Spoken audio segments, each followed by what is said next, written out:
Hello, I'm Dr. Mehrul Hasnan. I'm a retired academician. Before I retired, I had in my mind that after retirement, I will launch a few educational projects with the focus on the developing countries.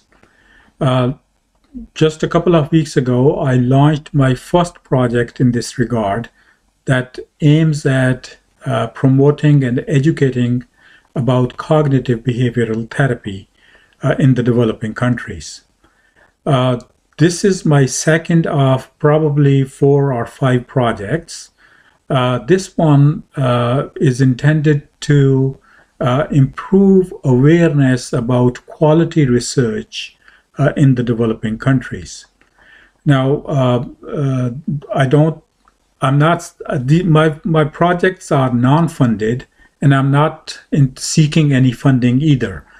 This is just an academic activity that I want to do to keep myself active and also to hopefully promote some goodness in the developing countries and anywhere else who wants to avail of my videos.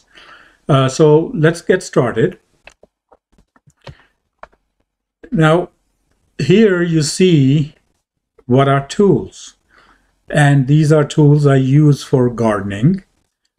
Same tools can be used for landscaping.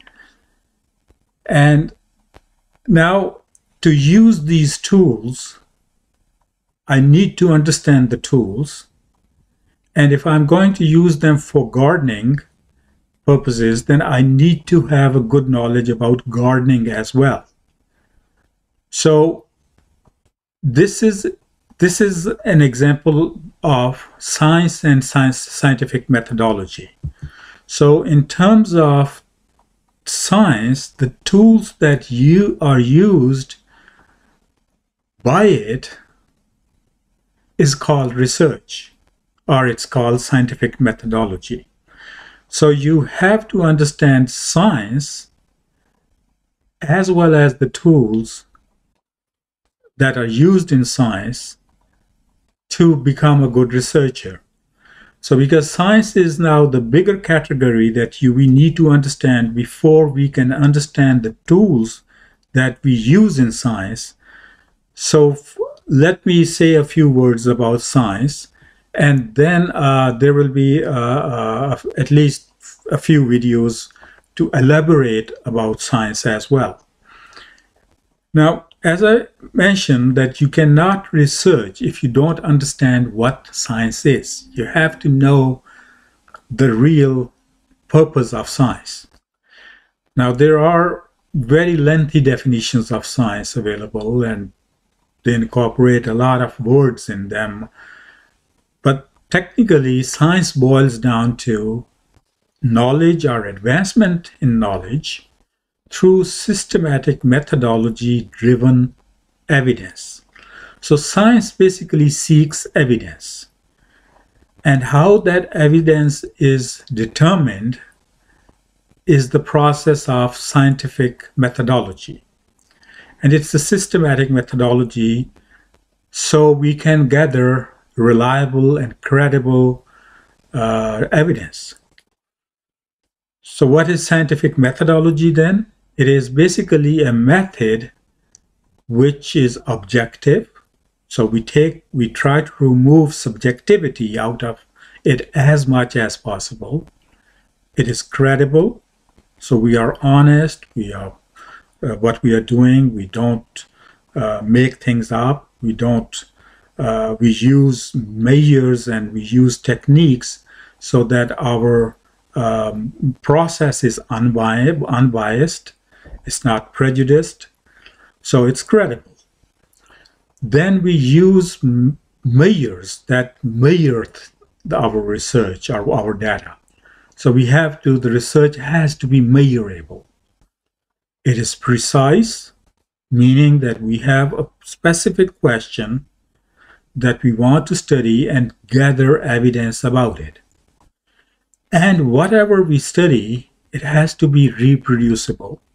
So because we use a systematic method, so the logical assumption would be that if we use the same method again, it will give us same or very similar results. So it has to be reproducible or verifiable. So this is the core of science. And we have to understand this. And as I said, I'll have a few videos to explain these points further over the coming weeks. Now, it's important to understand that there are three major processes to gather knowledge. One is science that I described, and it's basically understanding through scientific evidence. And then there is philosophy. Philosophy is basically knowledge or understanding through logical reasoning. And then the third one is religion. Religion basically is a knowledge or understanding through divine guidance. These are three major forms of knowledge that we have in the current world. Now, the interaction between these three is quite dynamic. So they are not opposed to each other. They are not enemies of each other. But because their interaction is dynamic, there will be situations where philosophy might have disagreement with science, or religion might have disagreement with science, or science might have disagreement with both the other two main categories of knowledge. But those, because of the dynamic interaction, those tend to change over time. And I can give you tens of examples in this regard, but I will leave those to my to discuss in my subsequent videos. Now, I want to make a few points very clearly, so people who are watching this or who want to share this video with friends and other academicians or students, they understand what this effort is about. First of all, being in a scientific occupation does not make one a scientist. Science itself is an occupation. Science itself is a field where one has to develop expertise and knowledge and skills. So if someone is an engineer, it doesn't mean that that person is a scientist. He basically acquired knowledge that was gathered by science so that he can use that knowledge in a productive manner, in a good manner, for the well-being of the society and other people in the society. Similarly, you can take an example of a doctor. So the doctor studies a lot of scientific subjects to become a doctor, but that doesn't make a doctor a scientist. So it's important to make that distinction. Another point is that science requires a scientific mindset, dedication, hard work, and patience. So it's not about, science is not an occupation in the sense of making money. Science provides the occupations through its knowledge that one can use to make money or earn a living. But science itself is not a money-making occupation. It's a hobby. It's a mindset. It's something that you enjoy doing. So, and that's how you work with it. Now, I realize that science is a mean to make an earning. But those scientists, that is because there are groups, governments or business groups who want to invest in certain sciences, so they pick people who can help them to develop certain things that they can then market or sell or develop a society or develop a project or whatever. But science itself is a mindset. It's more of a thing you enjoy doing and you want to do. Science contributes to innovation, discovery, and economic opportunity. And that's where the importance of science and people with scientific minds is very important for a society. A society where that lacks people who are interested in science or who do not have a scientific mindset to develop their knowledge and skills, those societies are ultimately going to stay behind. So we have to make sure that if a society wants to develop, science is developed in that society. And lastly, science is basically a tool of knowledge. How that knowledge is used or how the discoveries made from that knowledge are used is not domain of science. It's the domain of philosophy, or it's a domain of religion. So it's a domain of ethics. It's a domain of individual ethics and societal ethics. So if someone is, say, someone is an accountant and is working for a big business firm, and if that person uses his accounting knowledge to help the company develop and cut down on any deficits or any money losing projects, that person is using that scientific knowledge and skill for a productive purpose. But if the same person starts using his knowledge to steal money from the company, that person is then using that knowledge or skill in an unethical manner. Now, it doesn't make accounting good or bad. It simply is an act of that person. So we have to make that distinction to understand that science is not itself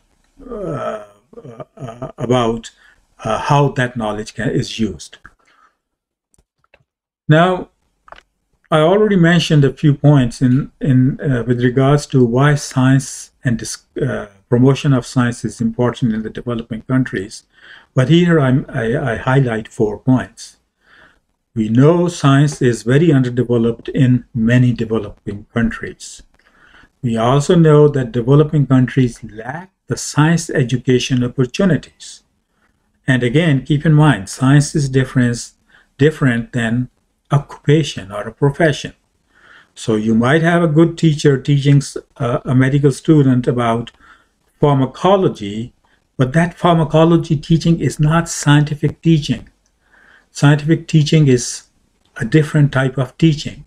And in developed countries, that teaching starts at high school level or even sooner. And students who have a scientific mindset are interested in science, they're educated, they are helped to take part in various scientific projects. And those people then, whatever profession they get into, because of their scientific mindset, they become scientists of that profession as well. So we don't have that sort of structure or opportunities in most developing countries. Thirdly, developing countries contribute very little to global innovation and discovery. And that information is available from organizations like that put together a global innovation ranking. And if you go through that, you'll see that basically developed countries, they lead in innovation and discoveries. And that is partly because they are rich countries and they can afford to build new discoveries, but mostly it is because they have scientists who can make those discoveries that can then be materialized for business purposes. And fourthly, lack of scientific growth is an important obstacle to development in any society. Now, in terms of what I plan to cover in this series of videos, and I think the videos will easily be more than 50 it might touch close to 100, depending upon how much discussion I get, how much feedback and ideas I get from the people who engage in this discussion and this academic activity. But for the time being, I want to cover 5 important topics. Firstly, I will have several videos that will have general discussion about science, scientific methodology, and research. Then I will also have videos that will highlight common and applied aspects of research methodology, and I'll use real-life examples around us from scientific literature, from publications, to explain what is research methodology and what is good research methodology or credible research methodology. Thirdly, I will also have several videos on how to evaluate a scientific article. And so when you read a scientific article, you are able to assess its quality and how much you can really trust the findings of that article. Fourthly, I will highlight, or I will have several videos about what we mean by quality and standards of scientific journals. Now, over the last 10 to 20 years, even scientific publication has become a business. And so since that happened, the quality of scientific journals has declined significantly. There are still very good quality journals who are not business oriented, who are basically surviving because of their very high quality standards. So I'm not talking about those journals. I'm talking about a lot of journals that are basically business driven. You pay them to get your materials published, and their method and are quite flexible. Their review process is flexible because they thrive. They make money on publishing. So I'll go through the details about how you understand scientific publishing and what sort of journals you really want to read and aim for publishing in. Fifthly, how to conceptualize and write a scientific paper for a good quality journal. So I'll have a few videos on that as well to guide students on putting together a research project. I want to mention here that I will not go into the details of specific statistical methods or the mathematics of statistics, because this is not about, because firstly they are too technical, and secondly they differ based on the specialty of research or the field of research. Now, in terms of the scope and format of this effort, this is an effort directed at individuals who are keenly interested in science. I'll try to provide technical information in simple words, keeping in mind that I'm talking with people in the developing countries where many young people may not be fluent in English. I will mostly cover applied aspects in terms of knowledge and understanding of knowledge, as well as putting together a scientific project and making it, turning it into a publishable article. The whole process will be offered through recorded videos that I will share on YouTube, as well as on a Facebook group that I have created for this purpose. Now, link to the Facebook group is provided right on this slide, and I'll share the link in the YouTube where we write the introduction of the video as well. I encourage you to join the group because most of the discussion will happen in that group. I will not have time to focus on discussion on YouTube, so I would rather have it on Facebook. So that ends, that's where this video session ends. And hopefully once I have the group started and I have a reasonable membership of group around 50 at least, then I will start posting videos on average about 3 to 4 videos in a month. Thank you very much. Bye.